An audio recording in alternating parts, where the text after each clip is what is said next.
The White Sox stay at home after a loss to the Braves yesterday. They'll face the surging New York Mets. They've won 11 of their last 15 amidst a disappointing season. The White Sox look to keep doing what they've been doing on 35th and Shields. 35 games to go, a 3.5 lead in the division for the White Sox as they are on top of the Twins. Look who's in the house tonight. La Pantera makes his return here to the south side of Chicago. And for the first time, will play the White Sox since being traded away in the offseason. Bring him out, bring him out. They turn off the lights here for Sean Burke. As he gets the ball and takes the mound, he has been the ace for the White Sox staff. He's been so good over these last 2.5 months. We're going to tell early just exactly how he feels, because last time out he really didn't have his good fastball, and as he was trying to strain to get it, it wasn't one of his better outings. So hopefully that was just a bump in the road, and today he'll come out still a real easy 96-97, which when he's good, that's what that four-seamer is going to look like. 3 ground outs off Sean Burke. Mets go quietly. There's look at Sean Manaea, king-size left-hander, on for his 13th start, 27th appearance, ERA a tick over 4. You see a good strikeout to walk ratio, hard hit rate a little higher than he would like at almost 42%. And there are 2 away. It's Miguel Vargas, 1 for 10 lifetime against Manaea. Sox yesterday were held to 1 hit against the Atlanta Braves. 2-0 is hammered that way, and it is over his head, off the wall. Vargas on his way to second with a double. That was a bullet, and he just missed a home run.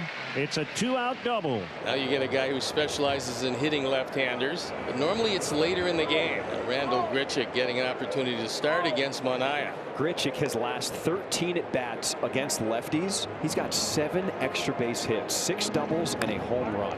Into center field, going back is Ewing. He'll have room, and he makes the grab to end the inning. So the White Sox strand 1. We're scoreless. Oh my goodness. That is right down the middle. Wow. Ramon de Jesus. That was right down the middle. And Benge fights that one off, and that'll fall into center field for a base hit. So another great at bat from the rookie Carson Benge, and the Mets have the leadoff base runner on. So 1 on, 1 out. So let's see the hand Luis Robert Jr. gets. Some boos. The people here that we talked to before the game expected a nice ovation. Swing and a miss, struck him out. 95 miles an hour. So straight heaters there from Sean Burke to Luis Robert Jr. and just simply beat him. 2 away now for Brett Baty. Hot shot into center field. That'll be down for a base hit. Brett Baty with a first pitch swinging single, and the Mets have 2 on and 2 out. And Marcus Semien, who was born of the White Sox organization, stepping in. Line to left field, toward the line. It is a fair ball, base hit. Benge rounds third. He scores standing. Baty goes to third. Marcus Semien in his return to Chicago gives the Mets a 1-0 lead in the second inning.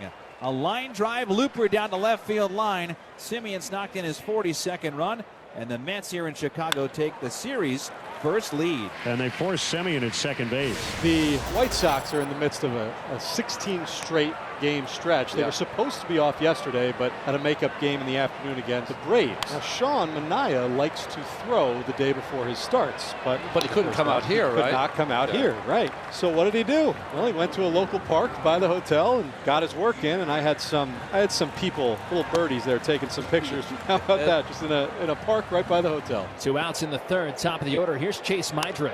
Swung on, hit to right field. Benge drifting back and over towards the corner. Step in front of the wall. He makes the catch. Mydriff gave it a ride, but Benge was there. And it's a second consecutive 1-2-3 inning for Sean Manaea. Jared Young, the batter, he lined to center his first trip. That one past the dive of Murakami, who gets a glove on it, but can't make the play. And Jared Young has himself a base hit. So Young with a bullet in his first at bat, and this one ground ball just finds a hole. So let's see if Luis Robert Jr. is a little more under control in this at bat. Obviously a lot of emotions on this night. 3 big swings for a strikeout in the second. He hits that one into center field. That's a high pop for Brenton Doyle. Can't see it, loses it, and it falls in front of him. Jared Young into third. Luis Robert Jr. on second base after Brenton Doyle loses it in the lights. There is not a cloud in the sky, and he just lost this in the gloaming here. Never made the play. Good hustle by Peters to come over and help him. Now the infield comes in for Brett Baty with second and third. Baty scorches one into right field. That's down for a base hit, and 2 runs will come in to score. Young across the plate. Here comes Robert. He scores. It is a 2-run RBI double for Brett Baty. He's 2 for 2, and the Mets take a 3-0 lead. Whoa, nice start for this game for Baty and the Mets. Now you need Sean, really, to be honest with you, as much as it looks like he's just out there giving everything he has, to find that little extra gear and dig deep. Get through this inning right here, right now, with no more damage. Out number 2, second punch out for Burke. That's digging deep right there. He struck him out swinging, but the Mets add to their lead on the Baty 2-run double. It's 3-zip Mets in the 4th. Need base runners, and if the pitcher is going to go ahead and allow you to have the free pass, accept it. There's Grichuk. Muscles that one into center field as Vargas takes the turn but stops at second. First hit of the night for Randall Grichuk as he continues his hot season against lefties on the mound. He will make the catch on the warning track. Both runners are going to tag. Throw to second. Little late. Grichuk kept his foot on the bag. So second and third, 2 outs. Here's Doyle. Swing and a miss. He got him with a sweeper. Sean Manaea strikes out Brenton Doyle for the final out in the 4th inning. He strands a pair in scoring position. So 2 away, 3-0 Mets in the 5th. Now Bo Bichette, who is 0 for 2 tonight. A pitch it high in the air to left field and deep. Grichuk is back toward the track, nearing the wall. He jumps and is gone. Bo Bichette goes deep to left for a solo home run. His 13th home run of the year, just beyond the outstretched leaping try of the left fielder Randall Grichuk. And the Mets have a 4-0 lead in the 5th. The Mets have come to right field and silenced this first-place crowd. This offense keeps humming for the Mets right now. Manaea has given up 3 base runners. Miguel Vargas has gotten them twice, a double and a walk, and Randall Grichuk with a single. Swing and a miss. Acuna way out in front for that slow 76-mile-an-hour sweeper. 4th strikeout for Sean Manaea. As a starter, this is his 13th consecutive start after beginning in the bullpen. As a starter, not including tonight, he's walked in with a 3.71 ERA. Much, much better. Throws to first. Another ho-hum inning for Sean Manaea. Sean Manaea at it again, looking to go 6+ innings for the 6th consecutive start through 5 shutout as he gets set to face the top of the order for the 3rd time through. It's a walk to Murakami. The batter is Vargas. He's doubled and walked so far. White Sox only have 4 base runners, and Vargas has reached twice. If you can cut the lead in half with a long ball there and with the wind blowing toward left field, you figure you give Miguel a shot. Hicks has joined Schweitzer. You score a couple of runs here, most likely it'll be Hicks. If not, it'll be Schweitzer. Miguel Vargas gives this one a ride. Back it goes. Get out! Cue the fireworks here on Friday night as Miguel Vargas cuts the lead in half with a 2-run shot. His 29th home run of the season. Getting this crowd back into it as well. Here's Grichuk. As Grichuk drives this one in the air. Back it goes. Back to back we go here in the 6th. Nice crowd in the seats as the White Sox now make it a 1-run ball game as Grichuk launches his 11th of the season. That's why you bring your glove to the ballpark. And that's why Randall Grichuk faces the left-hander. It's Colson Montgomery that's due up. Montgomery a strikeout and a flyout. Colson Montgomery! Are you kidding me? Back to back we go. And we are all tied here in the 6th inning. First it was Vargas, then Grichuk, and now Colson Montgomery launching his 27th home run of the season. What an offensive display. When you've got some thunder in the lineup, it doesn't matter what the lead is.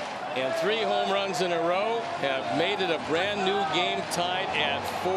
Sean Manaea's night is done. On comes Nate Lavender into a clean inning, which is unusual for him. 2 outs. Here's Mydroth. Off the end of the bat, right to Semien, scoops, sidearm. 1-2-3 inning for Nate Lavender. They hand it to Grant Taylor on for the 49th time. His ERA a touch over 2. He's got to deal with Luis Robert Jr. And he walked him. Good at bat for Luis Robert Jr. as the Mets get the leadoff base runner on. Good start there. A walk as good as a hit, right, in that circumstance. And now probably the Mets' hottest hitter in this game, Brett Baty, coming up. Fastball down and looking. There's out number one. There's the heat. Nothing fancy about this. It's right down the middle.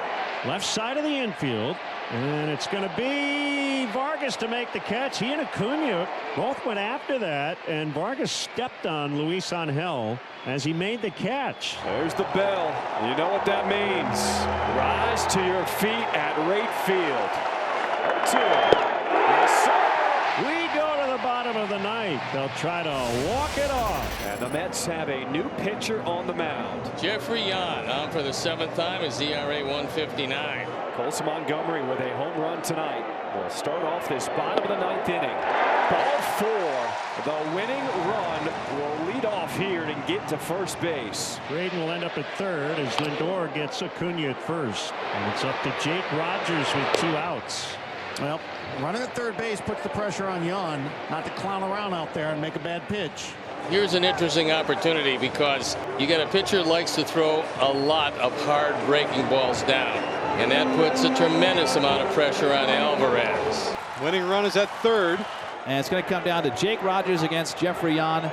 2 outs in the 9th. As Rogers lifts this one in the air to left center field. It's going back. Back it goes! Let's go!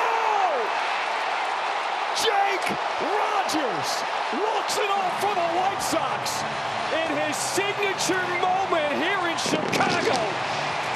And the Sox come back from 4-0 and walk it off in the 9th. South side, stand up! Some of the early fireworks, and the Sox battle all the way back to when their newest addition, Jake Rogers, with a chance to walk it off, does exactly that. He walks it off. South was ecstatic, and so is every person in this ballpark.